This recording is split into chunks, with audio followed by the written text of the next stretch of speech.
রাজশাহীতে যখন তীব্র তাপপ্রবাহে বিপর্যস্ত জনজীবন, তখন কংক্রিটের আস্তরণে ঢেকে ফেলে চৌবাচ্চায় পরিণত করা হচ্ছে বিশাল বিশাল পুকুর। ইতিমধ্যে 6টি বড় পুকুর চৌবাচ্চায় রূপান্তর করেছে সিটি কর্পোরেশন।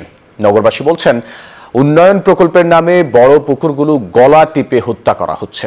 আর বিশেষজ্ঞরা বলছেন, এর ফলে তাপপ্রবাহ বৃদ্ধির পাশাপাশি জীববৈচিত্র্য ও বাস্তুসংস্থানের বিপর্যয় ঘটবে। তবে নগর কর্তৃপক্ষ পরিবেশের ক্ষতির কথা স্বীকার করলেও কংক্রিটের আস্তরণের ফাঁকে ফাঁকে গাছ লাগিয়ে বিপর্যয় এড়ানোর দাবি করছে।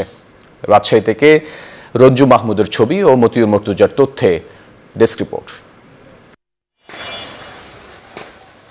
সোনাদিঘি কয়েকশো বছরের পুরানো ঐতিহ্যবাহী ও নানা ইতিহাসের সাক্ষী বিশাল দিঘি, কিন্তু উন্নয়ন ও সংরক্ষণের নামে এই ঐতিহ্যবাহী বিশাল দিঘিটি এখন চৌবাচ্চায় পরিণত হচ্ছে।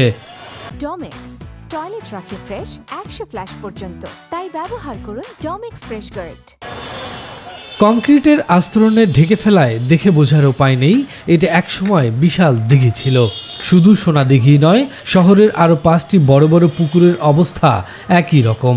সংস্কার করতে যে পুকুরকে করে দিল একটা লেক, আর সোনাদিঘির নামটা থাকলো না। আমরা মনে করেন এই পানি খেয়েছি, ভাত রান্না করে গেছে, সব কিছু করেছে। ওই পানি আগে ভালো ছিল, চকচকে ছিল, তারপরে এখন আস্তে আস্তে পানি নোংরা হয়ে গেছে।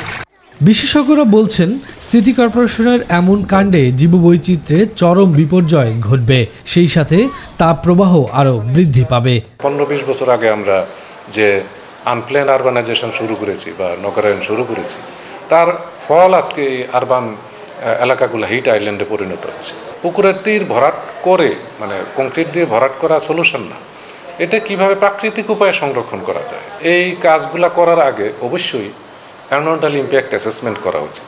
এখন আমি বাড়ি করে শাসন করে কংক্রিট দিয়ে ঘিরে দিলাম, পাইপের সাথে সাথে কানেকশন বাড়ির পাইপ থেকে বর্জ্য পদার্থ আসছে, এই বাড়ি থেকে বর্জ্য কী বলে প্লাস্টিক আবর্জনা নিয়ে গিয়ে চলছে। তো চরমভাবে মানে এই পুকুরটা আরও যে কদিন থাকবে তাও আশা করা যায় না। এমন অদূরদর্শী প্রকল্পের ফলে ভবিষ্যতে চরম বিপর্যয় হতে পারে স্বীকার করছে খোদ নগর কর্তৃপক্ষ। তবে তাদের দাবি, বিপর্যয় এড়ানোর চেষ্টা চলছে। পরিবেশবিদ বলে উনি পরিবেশ সম্পর্কে বলতেছে, কিন্তু আমি তো আসলে পরিবেশবিদ না, উনার কথাই হয়তো ঠিক। এটা আমার কাছে মনে হয়নি আর কি, ওই জন্য আমি এটা করতেছি। বা আমরা যেটা মানে যেখানে পুকুরের পাড়টা বাধাই করা হচ্ছে, ওখানে যদি আমার গাছ থাকে বা সবুজ গাছ থাকে, ওই গাছের নিচে মানুষ বসতে পারবে। রাজশাহী মহানগরীর নগর অবকাঠামো উন্নয়ন প্রকল্পের আওতায় আরও 22টি পুকুর কংক্রিটে ভরানো হবে বলেও জানান সংশ্লিষ্টরা। Desk report, news 24।